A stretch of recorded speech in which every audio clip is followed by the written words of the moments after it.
What if the whispers of the past held secrets so perilous they were locked away forever?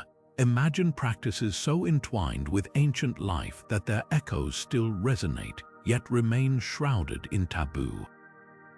Today, we venture into the realms of history's forbidden practices, exploring rituals and customs that once shaped empires but are now veiled in mystery. From the enigmatic rituals of ancient civilizations to the myths that define them, each practice carries stories of intrigue, power, and the inexplicable. Join us as we unravel the mysteries behind these intriguing customs, revealing a tapestry of culture, history, and the unexpected truths that echo through time. Moving forward, we delve into the intricate world of foot binding in Imperial China. This practice, steeped in tradition, begins with its origins in the Song dynasty, when small feet became a standard of beauty. The societal significance of foot binding was immense. It was a symbol of status, femininity, and elegance. Families often started binding the feet of young girls as early as 4 or 5 years old, hoping to secure advantageous marriages. As we examine this custom, the physical toll on women becomes apparent. The process involved painfully bending and breaking bones, often resulting in lifelong disabilities. Historical texts, such as those by the Chinese writer and poet Zhu Tao, reveal personal accounts of women who endured this practice, providing insight into their resilience and the high social value placed on this beauty standard. Foot binding was not just a cultural expectation but also a personal sacrifice, shaping the lives of countless women across generations. As we uncover these aspects, it becomes clear how deeply ingrained and physically challenging this practice was, reflecting the complex interplay between cultural ideals and individual suffering. With the next phase of the journey in sight, we delve into the ancient and intriguing practice of trepanation. This procedure, where holes were drilled into the skull, can be traced back to the Neolithic period and was widely performed across different cultures from the Americas to Europe to Africa. The reasons for this practice were as varied as the cultures that employed it. In some societies, it was believed to release evil spirits or cure maladies like epilepsy and migraines. Others considered it a way to achieve spiritual enlightenment or a connection with the divine, tapping into the mystical beliefs that permeated ancient life. Archaeological discoveries have revealed skulls with carefully crafted openings, providing evidence that some individuals survived the procedure.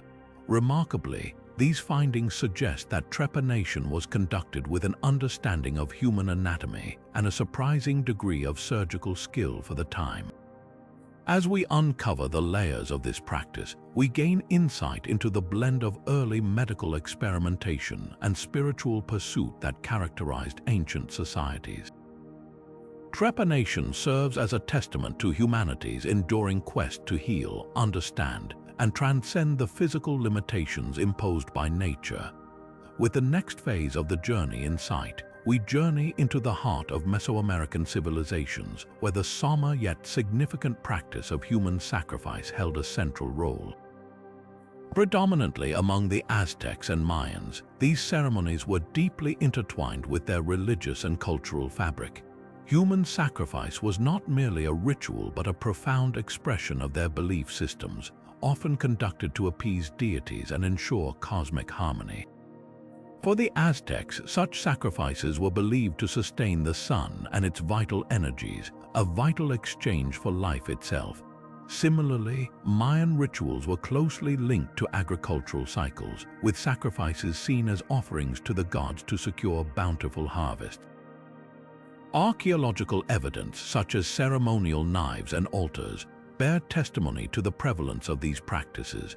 Remains found at sites like the Templo Maya in modern-day Mexico City reveal a society where human sacrifice was a carefully enacted ritual, resonating with the spiritual and societal norms of the time. These discoveries offer us a window into the complex cosmos of Mesoamerican beliefs, where life and death interplayed in a dance of cosmic significance, leaving a legacy that echoes through history. As the sun rises on the next chapter of our exploration, we delve into the harrowing practice of Sati in India, a ritual that demanded widows self-immolate on their deceased husband's funeral pyre. Deeply rooted in ancient Hindu traditions, Sati was seen as the ultimate act of wifely devotion and a path to spiritual liberation, both for the widow and her deceased husband. Despite its perceived religious merit, the practice was steeped in complex social dynamics that often pressured women into compliance, intertwining notions of honor, purity, and family duty. Historical accounts reveal how Sati was portrayed as a voluntary act, yet societal expectations and coercion painted a different reality for many women. Over time, burgeoning social awareness and reform movements began challenging the brutal consequences of Sati. Visionaries like Raja Ram Mohan Roy played pivotal roles in raising public consciousness and advocating for the rights of women, ultimately leading to the legal abolition of Sati in the 19th century. This reform marked a significant societal shift, reflecting broader changes in attitudes toward women's rights and traditional practices. As we reflect on this complex chapter, it's a poignant reminder of humanity's journey towards more equitable societies. Moving forward, we continue to unravel the threads of history that weave through these once common practices. With the next phase of the journey in sight, we plunge into the chilling depths of Viking lore and the notorious ritual known as the Blood Eagle. This grisly ceremony is woven into the very fabric of Scandinavian sagas and lore, often portrayed in tales of vengeance and divine retribution. Historical accounts and Norse sagas provide a vivid, albeit debated, illustration of this ritual. It describes a brutal process where the victim's ribcage was reportedly severed from the spine and their lungs pulled outward, reminiscent of wings unfurling. Such narratives have sparked lively debates among historians and scholars about the authenticity of these accounts. Some propose that the Blood Eagle was more symbolic, possibly exaggerated over time to emphasize the fearsome nature of Viking warriors. Others suggest it may have been utilized as a psychological weapon, a terrifying deterrent against enemies. The symbolic significance of the Blood Eagle stretches beyond mere brutality. It embodies the complex Viking ethos of honor, retribution, and the profound relationship between life and death. This ritual, whether myth or reality, underscores the Vikings' intricate belief systems and their unapologetic embrace of life's transient nature. As we unravel the layers of this enigmatic practice, we catch a glimpse of the legendary Norse spirit, a legacy steeped in both myth and history. Moving forward, we continue our exploration of these captivating ancient customs, each unveiling new narratives and insights.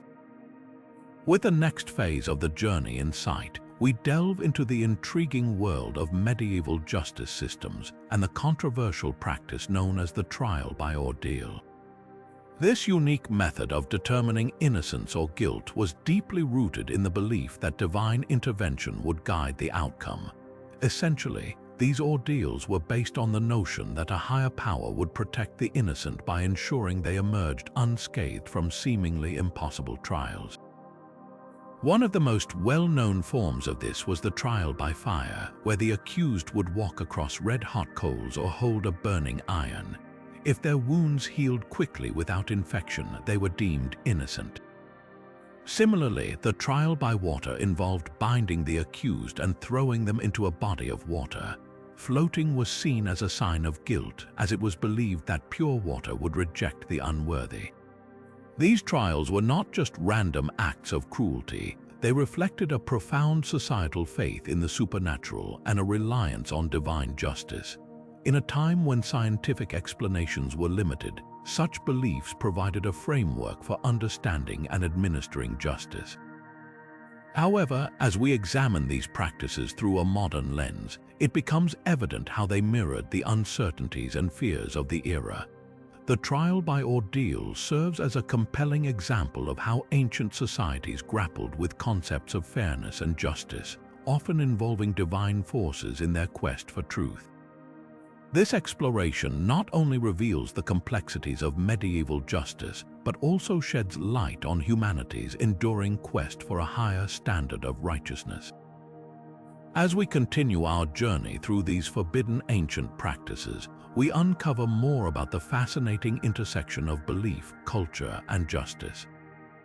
Now turning to the profound and complex issue of child marriage across cultures, we must first acknowledge its deep roots in historical societies worldwide. For centuries, child marriage has been a common practice, largely driven by social and economic factors that framed such unions as both necessary and advantageous. In many ancient societies, marrying off children served as a mechanism to forge alliances, secure family ties, or consolidate power. In regions where lineage and inheritance were crucial, early marriages ensured the continuation of family names and wealth.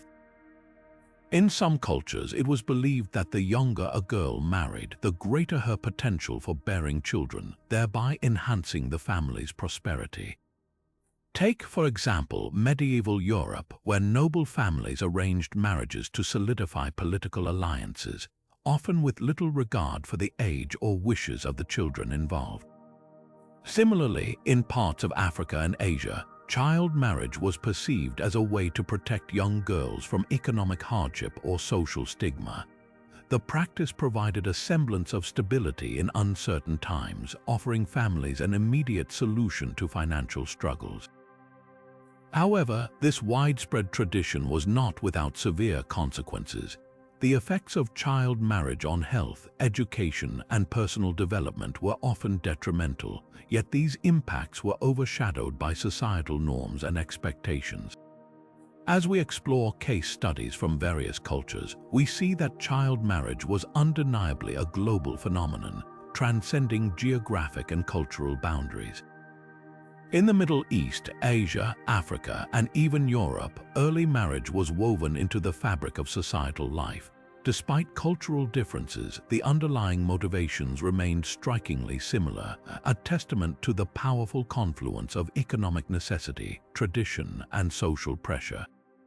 As we delve deeper into these stories, we gain a better understanding of how the practice of child marriage evolved and its long-lasting impacts on societies, revealing a shared human history marked by the complexities of survival and adaptation in a rapidly changing world. Moving forward to the captivating and brutal world of gladiatorial games in ancient Rome, we enter an arena where life and death intermingle in a spectacle designed to captivate the masses. These games were far more than mere entertainment. They functioned as a powerful social tool, a means of reinforcing Roman values such as strength, bravery, and the glory of victory. The life of a gladiator was one of paradox and peril. Often slaves, criminals, or prisoners of war, these combatants trained in special schools called ludi, honing their skills to provide a performance that demanded both physical prowess and strategic acumen. The rewards were significant for those who excelled fame, sometimes freedom, and the adoration of the public. Gladiatorial games were held in massive amphitheaters, the most famous being the Colosseum in Rome, a marvel of engineering that could hold thousands of spectators eager for the thrill of the fight. The games themselves were orchestrated with great attention to theatrical detail. There were various types of gladiators, each with their own distinctive armor and weapons, from the heavily armed Murmillo to the agile and lightly armored Retiarius. The matchups were planned to ensure a balance that would keep audiences at the edge of their seats. Notable figures like Spartacus, a gladiator who led a significant slave uprising against Roman authority, have become legendary, symbolizing the extraordinary impact these fighters could have, both inside and outside the arena. The emperor's presence at these events underscored their importance in Roman culture. It was a stage for political gestures where rulers could display generosity or reinforce their dominance. Yet, beneath the pageantry and gore lay a reflection of Roman society's values: honor, discipline, and the harsh reality of mortality. This complex interplay of entertainment, politics, and social order highlights why the spectacle of gladiators endures in our cultural memory, serving as both a cautionary tale and a testament to the enduring allure of the arena. As we delve into the stories of these formidable warriors, we uncover the intricate layers of a tradition that was as much about human nature as it was about the spectacle itself. With the next phase of the journey in sight, we enter the intriguing world of Tang Dynasty eunuchs, whose influence was deeply embedded within the politics and society of ancient China. Eunuchs occupied a unique position, one that allowed them unparalleled access to the corridors of power within the imperial court. Often recruited as young boys from impoverished families, they underwent a drastic transformation that, while stripping them of personal autonomy, also opened doors to political intrigue and influence. Their strategic position within the palace allowed eunuchs to serve emperors directly, gaining their trust and managing intimate affairs of the state. Eunuchs acted as intermediaries, advisors, and confidants, often wielding power that rivaled or even surpassed that of ministers and officials. This control over the flow of information meant that eunuchs could influence imperial decisions, as they were instrumental in the day-to-day governance and administration of the empire. Eunuchs left a significant mark on many historical events during the Tang Dynasty, their fortunes rising and falling with the political tides of the time. Some eunuchs amassed considerable wealth and influence, orchestrating palace intrigues and shaping the course of Chinese history. Their stories reveal a complex narrative of ambition, loyalty, and betrayal as they navigated the treacherous landscape of court politics. The societal dynamics surrounding eunuchs were equally fascinating. While they were often seen as outsiders due to their physical alterations, their unique roles afforded them a status that blurred traditional social boundaries. Personal anecdotes and accounts from historical texts shine a light on the lives of these individuals, portraying a mix of resilience and adaptability in the face of societal challenges. The legacy of the eunuchs in the Tang Dynasty is a testament to the intricate and often contradictory nature of human society, where power and vulnerability intertwine in unexpected ways. As we uncover these stories, we gain a deeper understanding of how these individuals not only survived but thrived within a system that simultaneously marginalized and empowered them. As the next challenge unfolds, we delve into the harrowing world of witch trials and executions that gripped Europe and colonial America. These events were driven by an intense fear and superstition that swept across communities like wildfire, fueled by a belief in witchcraft that can be traced back to a mixture of folklore, religion, and a need to explain the inexplicable. Accusations of witchcraft often targeted those who did not conform to societal norms, leading to a surge in trials that were more about purging perceived evil than seeking actual justice. In Europe, the infamous Salem witch trials stand out as a chilling reminder of how hysteria can lead to tragic outcomes.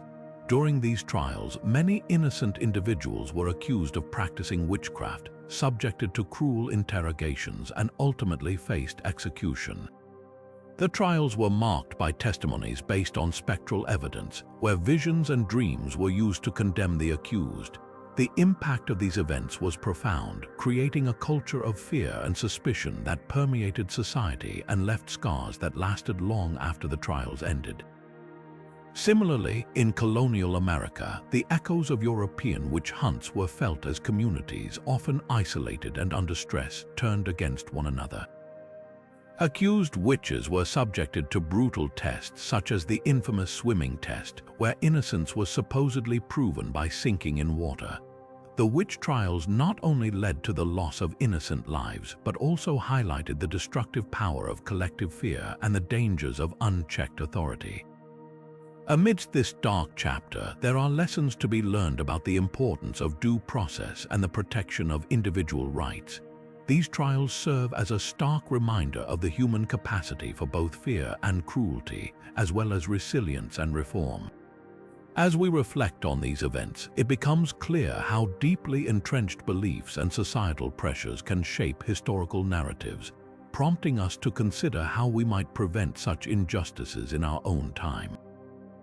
Moving forward, we step into the world of medieval Europe, where the scold's bridle emerged as a tool to punish and control women who defied societal expectations by speaking out. This device, resembling a cage for the head with a metal bit to silence the mouth, was not only painful but humiliating. The scold's bridle symbolized a broader societal effort to suppress female voices and maintain patriarchal control. Its use was justified by the belief that women who were outspoken or disruptive posed a threat to the social order. By enforcing silence through such brutal means, society aimed to uphold norms that dictated a woman's role should be passive and obedient. The application of the scold's bridle was often public, adding an element of shame to the punishment and reinforcing the notion that a woman's voice could be punished just as severely as any other crime. This practice not only highlights the oppressive measures used to enforce conformity, but also reflects the deeply ingrained gender biases of the time. Understanding the use and symbolism of the scold's bridle allows us to explore how societal attitudes towards women were expressed through such harsh practices. It stands as a testament to the struggles women faced in asserting their individuality and the long journey toward gender equality. As we unravel this part of history, we are reminded of the resilience shown by those who dared to speak out, paving the way for future generations to challenge and redefine societal norms. As the next challenge unfolds, we delve into the fascinating agricultural methods of ancient Africa, where the footplow played a crucial role. This simple yet effective tool was vital in several African communities, shaping the way they cultivated and harvested their crops. Unlike the heavy machinery we see today, the footplow was a manual device requiring both skill and physical strength. It allowed for efficient farming in terrains that larger, animal-driven plows could not access. Communities relied heavily on this practice as it enabled them to support larger populations and generate surplus crops, essential for trade and survival. However, with the onset of modern agricultural techniques and machinery, the once indispensable footplow became gradually obsolete. The shift introduced new methods that exponentially increased productivity and reduced the intense labor that the footplow demanded. This transition marked a significant change in agricultural practices, reflecting broader societal transformations driven by technological advancements. Yet, the legacy of the footplow remains significant, as it symbolizes the innovation and adaptability of ancient agricultural communities in Africa. Understanding this practice offers a window into how these societies overcame environmental challenges and highlights the ingenuity that enabled them to thrive in a world vastly different from today. As we reflect on the evolution from foot plows to modern farming technology, we gain insight into the broader narrative of human adaptation and progress. Moving forward, we uncover the intricate and sacred practice of mummification in ancient Egypt, a ritual steeped in deep religious significance. This process was not merely about preserving the body, but was integral to Egyptian beliefs about the afterlife. The Egyptians held a profound conviction that to live eternally, the body needed to be preserved in a lifelike state. This led to the development of mummification, an elaborate procedure that involved several stages. First, the internal organs were carefully removed and stored in canopic jars, each protected by a deity to safeguard the deceased's journey in the afterlife. The body was then washed and treated with natron, a natural salt, to dehydrate and preserve it. Following this, it was wrapped meticulously in linen, with amulets placed between layers to offer protection and blessings. These mummified remains were often placed in ornately decorated sarcophagi, symbolizing the deceased's status and ensuring a safe passage to the afterlife. Recent archaeological findings have unveiled new insights into these practices, revealing variations in techniques used over different time periods and regions. Discoveries of tomb inscriptions and burial artifacts continue to shed light on the evolution of mummification and the sophistication of ancient Egyptian funerary arts. These insights not only enhance our understanding of their spiritual beliefs, but also highlight the Egyptians' extraordinary knowledge of human anatomy and chemistry. As we delve into these ancient rituals, we gain a deeper appreciation of the cultural and religious tapestry of ancient Egypt, a civilization that viewed death not as an end but as a significant transition to a promised eternity. As we shift our focus to the grim spectacle of public executions, we find a practice that was once widespread across many ancient and medieval societies. These executions served not only as a method of delivering justice but also as a potent tool for social control and deterrence. The public nature of these executions was key, as they were meant to instill fear and reinforce the power of ruling authorities. By gathering large crowds, these events became a form of public theater where the condemned's fate served as a cautionary tale for all who watched. From beheadings to hangings and more gruesome methods like drawing and quartering, the forms of execution varied widely across cultures and eras. In medieval Europe, for example, public executions were not uncommon occurrences in central town squares, where they underscored the seriousness of crimes and the consequences of deviating from societal norms. Furthermore, rulers often used these gatherings as displays of their power, ensuring any hint of rebellion was visibly quashed. Similarly, in ancient Rome, executions were sometimes incorporated into larger public spectacles like games in the arena, blending punishment with entertainment. These events were designed to be memorable, leaving a lasting impression on citizens about the reach and strength of the law. While we may shudder at the thought today, these rituals provided a sense of order and stability to societies navigating the complexities of justice and governance. Through understanding these practices, we gain insight into how past civilizations maintained social order and the lengths to which they would go to safeguard authority and control.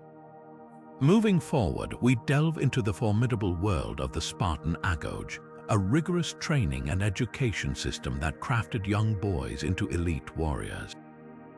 From as early as the age of 7, Spartan boys were removed from their families and placed in communal barracks, where their lives were dedicated to discipline, endurance, and martial prowess.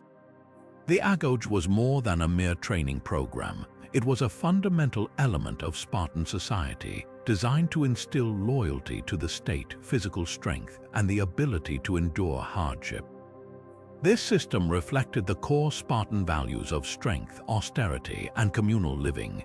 Boys were subjected to relentless physical training, including running, wrestling, and mastering the use of weapons. They were also taught survival skills, often encouraged to steal food to hone their cunning and resourcefulness, albeit with harsh penalties for getting caught. The agoge emphasized not only physical dominance but also the development of mental resilience and strategic thinking. Spartan education included music, dance, and the recitation of poetry, fostering a well-rounded warrior capable of leading in battle and contributing to Spartan society. This training produced not just soldiers, but leaders who could command respect on and off the battlefield. By understanding the agoge, we gain insight into how Sparta maintained its formidable military reputation and societal cohesion, with every citizen contributing to the state's strength and stability. As we consider these facets, we appreciate the intensity and dedication required to uphold such a disciplined way of life. Each element of the agoge was meticulously designed to forge individuals who exemplified the pinnacle of Spartan ideals, ensuring their legacy as some of history's most revered warriors. As the next challenge unfolds, we turn our attention to the intriguing practice of anchoritism, prevalent during the Middle Ages. This unique lifestyle saw religious devotees choosing a life of isolation, living as anchorites, often enclosed in small cells attached to churches or monasteries. The decision to become an anchorite was not taken lightly, as it required a vow of permanent seclusion from the outside world. The motivation behind this choice was deeply spiritual, driven by a desire for intense devotion, contemplation, and closeness to the divine. While the anchorites withdrew from society physically, their existence held a paradoxical reverence and fascination. Many were visited by townsfolk seeking spiritual counsel, viewing the anchorites as holy figures with unique insights. This practice highlights a striking balance between solitude and community interaction, as anchorites, though isolated, played a pivotal role in the spiritual lives of those nearby. Their secluded lifestyle did not lead to obscurity but rather elevated their status, often becoming significant spiritual advisors. The anchoritic life sheds light on the medieval understanding of piety and religious expression, where the act of retreating from the world was seen as a powerful statement of faith and dedication. By examining anchoritism, we witness how deeply personal spiritual journeys could intersect with communal religious practices, offering a rich tapestry of medieval devotion and the many forms it could take. As these solitary lives unfolded behind stone walls, they shaped the spiritual landscape of the time, demonstrating that even the most secluded paths could leave lasting impacts on the broader community. Moving forward to another fascinating aspect of ancient history, we find ourselves amidst the Aztec flower wars. These battles were no ordinary conflicts. They were orchestrated with a purpose that went beyond territorial gain. Rather, they were designed as a means to capture prisoners for sacrificial rituals which were deeply embedded in Aztec culture. The flower wars were strategic and ceremonial, unfolding with a distinct set of rules and intentions. Historical records suggest that these wars were prearranged between city-states like Tenochtitlan, Tlaxcala, and Huejotzingo, serving multiple functions both militarily and spiritually. They allowed the Aztecs to demonstrate strength and prowess while fulfilling religious obligations by providing human offerings to their gods. This practice illustrates the Aztec belief in the cycle of life, death, and rebirth, where sacrifice was seen as necessary to maintain cosmic order. The term flower wars itself evokes imagery of both beauty and violence, where warriors donned elaborate attire and engaged in combat as both an art and necessity. These battles were integral to Aztec society, dictating military strategies while reinforcing religious doctrines. By exploring these conflicts, we gain insights into how the Aztecs navigated the dual demands of warfare and spirituality, crafting a legacy that continues to intrigue historians and enthusiasts alike. As the warriors clashed, the echoes of their motives and beliefs resonate through time, illuminating a complex civilization that wove conflict and faith into the very fabric of its existence. Now turning to the solemn practice of Japanese seppuku, also known as harakiri, we delve into a ritual deeply entrenched in the traditions of the samurai class. This practice was far more than a mere act of suicide. It was a profound gesture of honor and self-discipline that reflected the intricate fabric of samurai ethics and societal expectations. Rooted in the Bushido code, the guiding principles of the samurai seppuku served as a means to restore honor to oneself or one's family following a failure or disgrace. The ritual itself was exacting and required immense courage, often performed in a ceremonial setting that underscored its gravity and significance. Seppuku involved the act of self-disembowelment, followed by decapitation by a trusted attendant, ensuring a quick and dignified death. This dual act symbolized not only the samurai's bravery, but also their unwavering commitment to their moral code. The decision to engage in seppuku was not taken lightly and reflected an individual's adherence to values such as loyalty and integrity, even in the face of death. This ritual highlights the complex interplay between personal honor and societal norms, where the willingness to sacrifice oneself was seen as the ultimate testament to one's character. Through the lens of seppuku, we gain an enriched understanding of the samurai's world, one where loyalty, honor, and duty were paramount, shaping a legacy of martial and ethical prowess that remains a poignant chapter in the annals of Japanese history. As we reflect on this austere practice, it reveals the depth of commitment samurai held towards upholding their ideals, even at the cost of their own lives. With this exploration, we move closer to unraveling the profound connections between individual actions and cultural values that defined a pivotal era in Japan's storied past. As the next challenge unfolds, we delve into the harrowing practice of Roman decimation, a severe form of military discipline that served as a stark reminder of the consequences of failure in ancient Rome. This brutal punishment was typically reserved for units that displayed signs of cowardice or mutiny, and involved the execution of 1 in every 10 soldiers chosen by lot. This process not only instilled fear but also reinforced strict adherence to discipline and loyalty within the ranks. The concept of decimation originated as a method to ensure the effectiveness and cohesion of Roman legions, emphasizing the collective responsibility of soldiers for their unit's success and failure.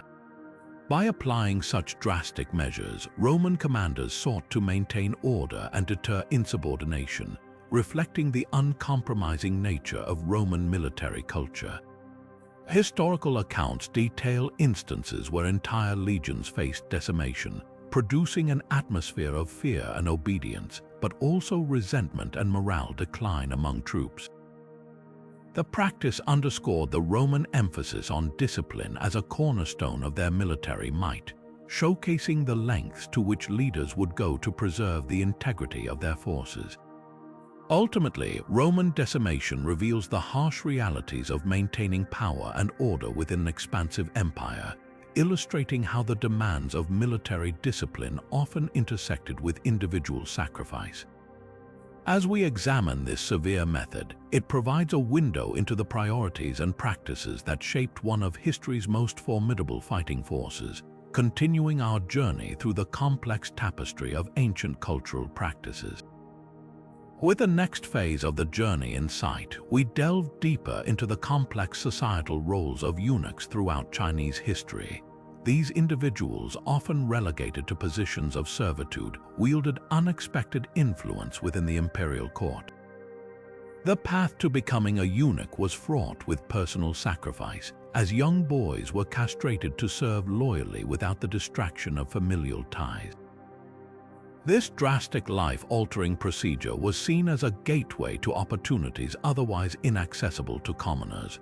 Historical accounts reveal eunuchs such as Zheng He, a trusted naval commander during the Ming dynasty, who led grand maritime expeditions that expanded China's influence across the seas. Despite their physical limitations, eunuchs managed to navigate the intricacies of court politics with remarkable skill, often becoming crucial advisors and confidants to emperors.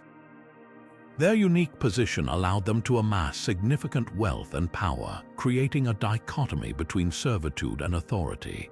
Yet, their influence could also incite suspicion and resentment, occasionally leading to purges aimed at curbing their growing sway. Personal diaries and records from the time offer a glimpse into the daily lives of these men, highlighting their struggles, ambitions, and the delicate balance they maintained between gaining favor and facing peril. As they maneuvered through such a structured society, eunuchs simultaneously embodied vulnerability and resilience. Exploring these stories enriches our understanding of Chinese history, casting light on how individuals within marginalized roles could wield formidable power and impact. As we navigate through these historical corridors, the eunuch system serves not only as a testament to personal determination and adaptability, but also as an illustration of the broader societal frameworks that shaped ancient China. As the sun rises on the next chapter, we delve into the chilling ritual of the Viking Blood Eagle, a practice steeped in symbolic meaning and enshrined within Viking oral traditions. This brutal method of execution, often portrayed in Norse sagas, was more than mere punishment. It was a display of honor and fear. The Blood Eagle's vivid accounts vary, but they consistently depict a grueling process where the victim's ribcage was opened to resemble wings. Such a depiction intended to elevate the deceased to the realm of the gods, symbolically transforming them into a soaring eagle, a revered creature in Norse mythology. This practice is often linked to stories of Loki, the trickster god, whose cunning and betrayal underscored the tension between divine retribution and mortal justice. Within the sagas, the Blood Eagle served as a powerful narrative tool to underscore themes of vengeance, sacrifice, and the harsh realities of Viking justice. It was used to illustrate the triumph of honor over treachery, serving as a cautionary tale woven into the very fabric of Scandinavian storytelling. While archaeological evidence of the Blood Eagle remains scant, its profound impact on cultural memory is undeniable.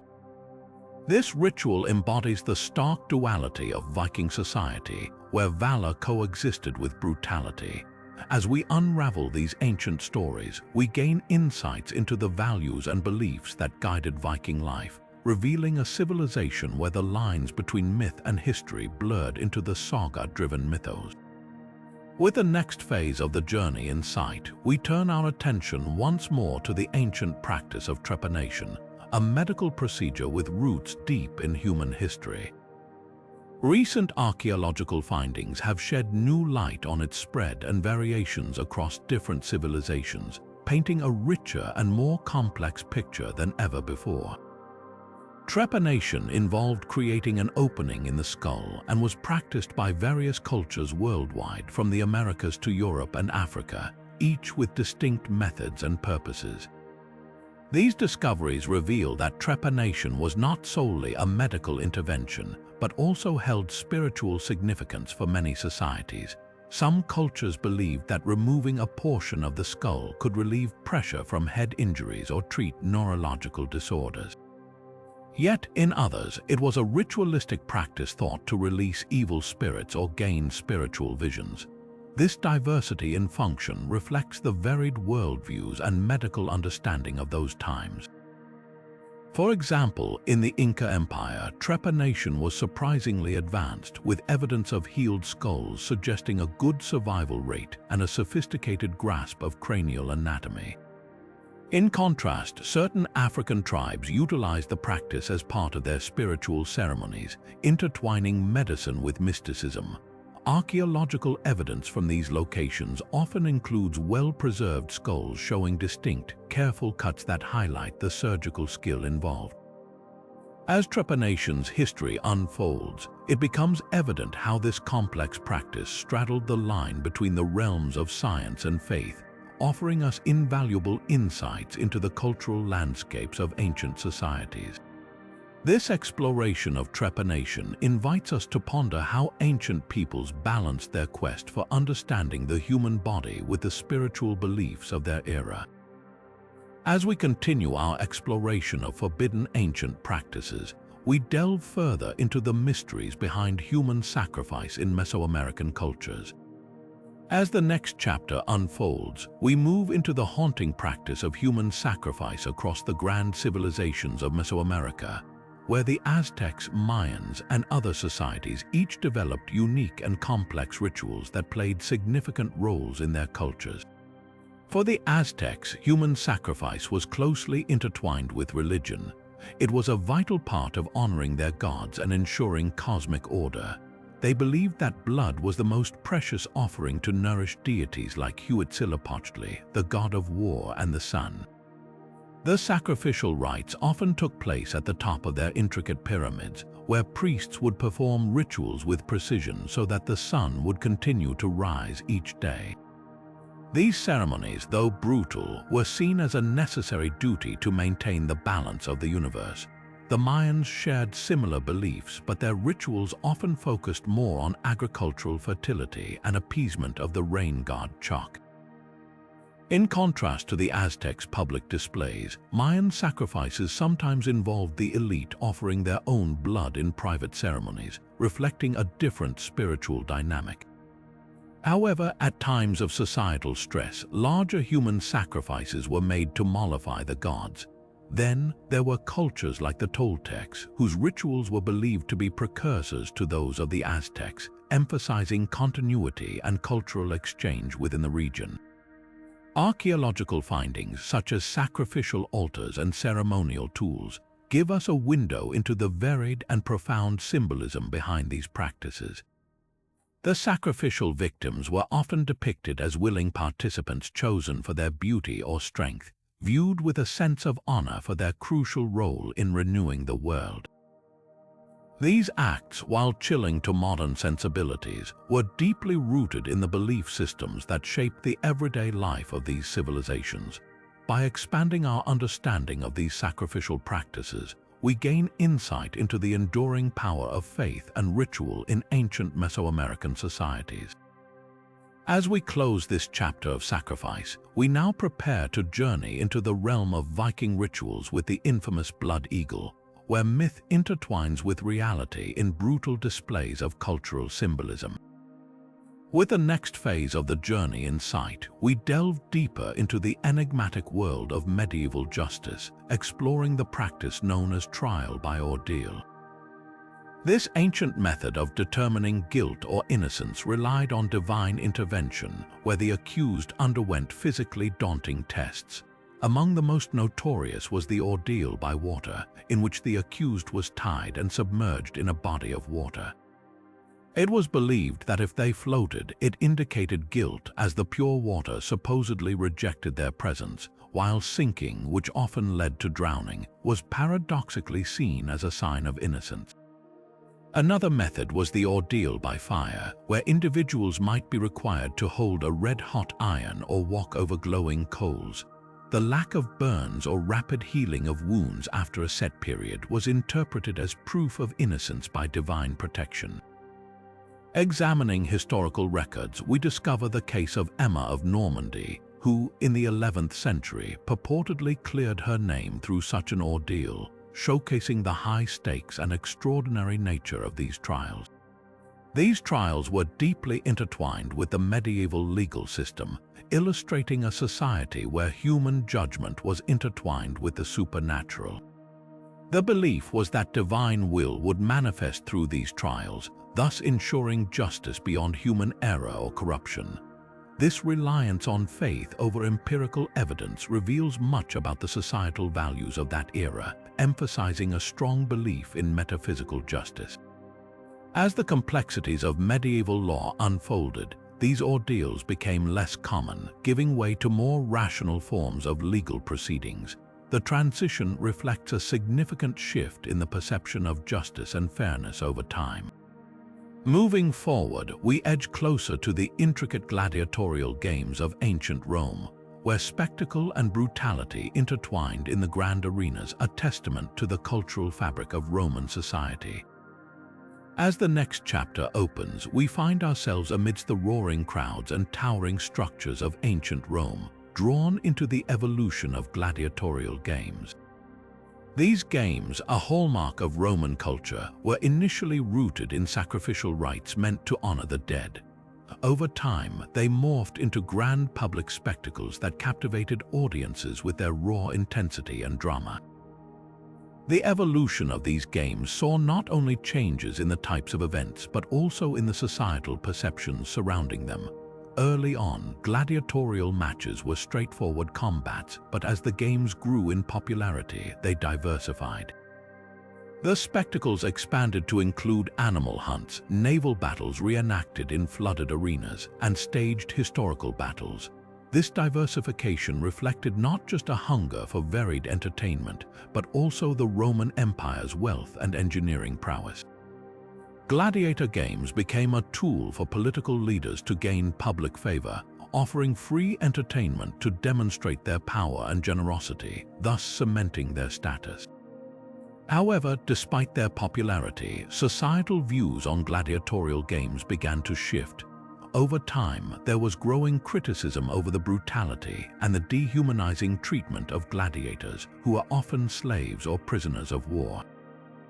These games highlighted the stark divisions within Roman society, where human life could be so easily commodified for entertainment. As the Roman Empire faced growing internal and external pressures, the practicality and ethics of maintaining such extravagant spectacles were increasingly questioned. Eventually, with the rise of Christian influence which opposed such blood sports, gladiatorial games declined and were ultimately abolished in the early 5th century. This marked a significant cultural and moral shift, reflecting broader changes in societal values and attitudes towards human life and dignity. The evolution of gladiatorial games, thus, not only provides us with vivid insights into the grandeur of Roman society, but also into its eventual transformation and moral awakenings. As we look back on these ancient arenas, we are reminded of the intricate tapestry of cultural and ethical considerations that shaped their existence and legacy. With the next phase of the journey in sight, we shift our focus to the poignant and complex history of Sati in India. Sati, where widows immolated themselves on their husband's funeral pyre, was a practice deeply rooted in certain Hindu traditions. However, as cultural awareness and values evolved, a significant movement arose to challenge and eventually abolish this practice. One of the most influential figures in this movement was Raja Ram Mohan Roy, a prominent reformer and the founder of the Brahmo Samaj, a socio-religious reform movement in the early 19th century. Deeply moved by the sight of a widow performing sati, Roy devoted his life to advocating for women's rights and tirelessly petitioning the British authorities to outlaw the practice. His efforts were instrumental in swaying public opinion and gaining the attention of key political figures. Another significant factor in the abolition of sati was the increasing influence of British colonial administrators, who, although often driven by their own agendas, found common ground with Indian reformers. Lord William Bentinck, the Governor-General of India at the time, played a crucial role by enacting the Bengal Sati Regulation in 1829, which legally prohibited the practice. This ban marked a turning point in Indian society, reflecting a growing recognition of women's rights and human dignity. The abolition of sati signified more than just a legal change; it represented a profound cultural shift. While resistance to the ban existed, it nevertheless sparked a broader dialogue about tradition, modernity, and reform within Indian society. It paved the way for subsequent social reforms and set the stage for a more comprehensive re-evaluation of women's roles and rights. As we reflect on these transformative events, we see how the abolition of sati was not merely a matter of legal decree, but a testament to the enduring power of advocacy, compassion, and societal change. Moving forward, this chapter of history serves as a powerful reminder of the potential for cultural evolution when confronted with enduring human values. Now turning to the chilling era of witch trials, let's delve into the lesser-known episodes that testify to the fear and superstition that gripped communities across various regions. While the infamous Salem witch trials of 1692 in colonial America often dominate discussions, countless other, lesser-documented witch hunts occurred both before and after this period, each shaped by unique socio-political factors. In European history, the witch hunts of Scotland in the 16th and 17th centuries stand out, driven by political tensions and religious conflicts. The resurgence of these trials often coincided with periods of intense religious reform or crisis, where fear of the unknown and the need for scapegoats led communities to accuse and persecute individuals, mostly women, suspected of witchcraft. In Germany, the Bamberg witch trials of the 17th century became one of the largest in history, with devout Catholic leaders seeking to eradicate perceived heresy during the tumultuous 30 Years' War. Socio-political instability and fear of religious dissent fueled these trials, resulting in hundreds of suspected witches being executed. Far from being isolated instances of hysteria, these events reflected broader power dynamics and social anxieties, underscoring how accusations of witchcraft were often used as mechanisms of control. Across regions, factors such as economic hardship, local power struggles, and patriarchal societal structures contributed to the fervor of witch hunts. They reveal a dark chapter in human history where fear and suspicion outweighed reason, leading to the persecution of countless innocents. As we consider these forgotten trials, it becomes clear that they were not merely products of irrational superstition, but intricately linked to the socio-political landscapes of their times. These events remind us of the capacity for fear to breed injustice and the importance of critical thinking in the face of societal pressure. As the sun rises on the next chapter of our exploration, we see how these historical insights continue to echo, urging us to question and challenge norms that may perpetuate unfounded fears or discrimination. With the next phase of the journey in sight, we turn our attention to the enduring issue of child marriage and its far-reaching impacts on societies worldwide. Child marriage, often defined as a formal marriage or informal union before the age of 18, has lasting repercussions that extend beyond individual families, affecting entire communities and countries. The immediate consequences include interrupted education, limited career opportunities, and increased health risks, particularly for young girls who are disproportionately affected. These marriages often perpetuate cycles of poverty and inequality, as young brides are more likely to face domestic violence and less likely to have agency over decisions about their own lives. The cultural, economic, and social pressures that drive child marriage are complex and deeply rooted, often intertwined with traditions, gender norms, and economic necessity. However, awareness and efforts to combat this practice are increasing, driven by global movements advocating for children's rights and gender equality. Initiatives led by international organizations, governments, and grassroots advocates focus on education, economic support, and legal reform as critical strategies to delay marriages. Education, in particular, is a powerful tool in breaking the cycle of child marriage, as it empowers young individuals with knowledge and options for their futures. Laws and policies are also vital, with many countries strengthening legal frameworks to set and enforce minimum age requirements for marriage. Despite these efforts, challenges remain, including enforcement of laws and shifting deeply ingrained societal attitudes. Community-based interventions that engage local leaders, families, and young people themselves are essential in creating sustainable change. As we reflect on how child marriage has shaped societies across generations, we see a clear call to action for continued advocacy and innovation. The fight against child marriage is ongoing, requiring a concerted effort from all levels of society to protect the rights and futures of young people everywhere. As the sun rises on the next chapter, we delve into the evolution of public executions and their transition towards privacy, illustrating broader societal changes over time. Historically, public executions served not just as a method of punishment, but as a spectacle meant to reinforce societal norms and deter crime through fear and public shame. Crowds would gather to witness these grim events, viewing them as a form of communal justice and even entertainment. However, as societies evolved and human rights perspectives shifted, the morality and effectiveness of such public spectacles were increasingly called into question. The move towards private executions marks a significant shift in societal values, reflecting a growing emphasis on dignity, privacy, and the humane treatment of individuals, even in the context of the death penalty. This transition often paralleled changes in legal systems and the rise of more stable and centralized forms of governance, where justice was seen as a more solemn affair, not a public spectacle.